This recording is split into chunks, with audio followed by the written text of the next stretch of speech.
This is update for December 15, 2024, day 1026 of the war, end of the date update.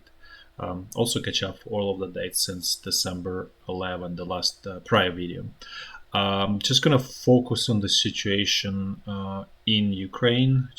We're gonna do a pretty quick video, and I'm gonna do it in a clockwise fashion, the way I always do, starting from the north and then moving down south.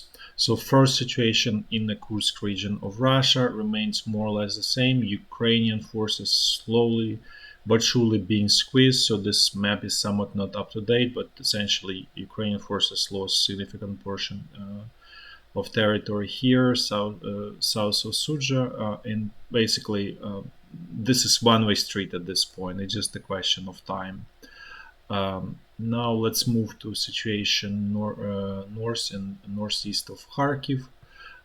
Things here remain more or less stable, no major advances by either side, just as I mentioned many times before. But this is the reason. The main reason for this is both sides don't have enough resources, specifically more Russia, because it's sort of stretched in other areas where where Russian command deems more important. Now let's move to the north Luhansk section of the front line. Things here so far more or less the same. No major advances by Russian troops. They do move slowly but surely, but so far nothing to show in terms of relatively large scale map. Now let's look at the situation on the North Donbass section of the front line. The northern part of it is stable more or less, nothing major happening here. Southern part, the only area where there's major fighting is this Chasiv Yar, and specifically that brake manufacturing factory. Fighting is still going on. Ukrainian forces still holding on to, sort of call it, remnants of this factory. Once it's going to be lost, it essentially means that Chasiv Yar is going to get lost, and this whole territory is going to get lost in a pretty short order. Now let's move to the central Donbass section of the front line. The situation here is, I would say, was developing pretty negatively for Ukraine, south and southwest of Pokrovsk. Russian troops were very close to this road that I'm showing that goes through Dachna towards Pokrovsk. However, Ukrainian forces launched a counterattack, and they managed to push a little bit Russian forces back to a village called Shevchenko, and I'll show you on the map. Situation continues to develop very negatively in the southern part, and let's actually look at the more detailed map because it helps to understand better. So this is actually a map from December 11, but things sort of changed and then they reverted back to December 11 essentially. So what happened is Russian troops managed to get into this village Pishan, as you can see here. However, then Ukrainian forces counterattacked. There was new brigade that was brought in to the front line by Ukrainian command, and so it counterattacked and pushed Russian troops back to this village Shevchenko. So in some way, the status quo from December 11 remains, but there were quite a bit of movements in between. And this doesn't mean that things are stable, are on stable path for Ukraine by any means. All of this means is a temporary reprieve where Ukrainian command through another brigade because things were really going in extremely negative direction. And so it's sort of last-ditch effort to save the situation. And for now, it worked. No new Russian advances to the south of Novotroitsky. However, things are getting pretty negative for Ukrainian forces around Kurakhove. So at this point,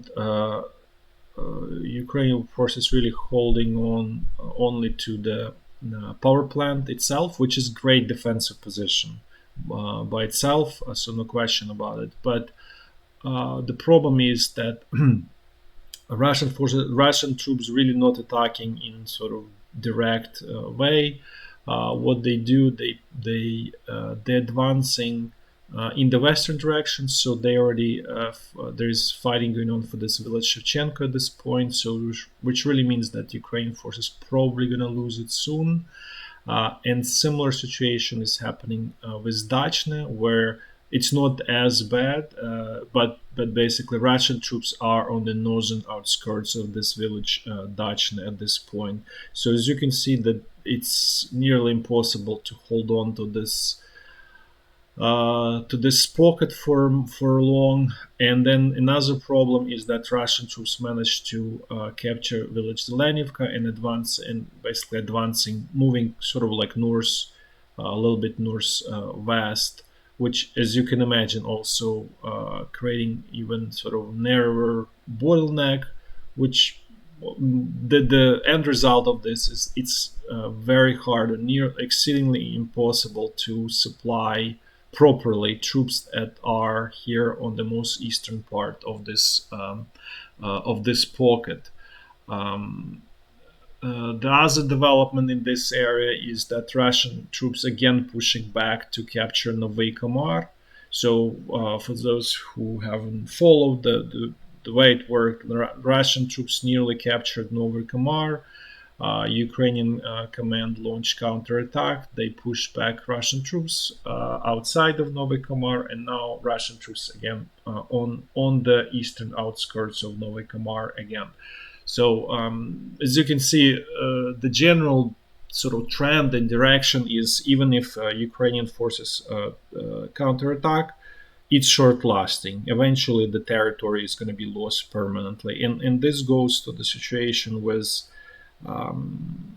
lack of strategy, the problems at the top of military command, and then the lack of motivation among regular soldiers. This is the root cause of all of this. It's not about number of people on the front line or equipment on the front line. All of that is available. The only question is inability of Ukrainian command to, let's say, if we talk about equipment, to maneuver with that equipment, to amass it where it's needed, to repel Russian attacks, and the same with people. Also, basically, rigidity is the problem there.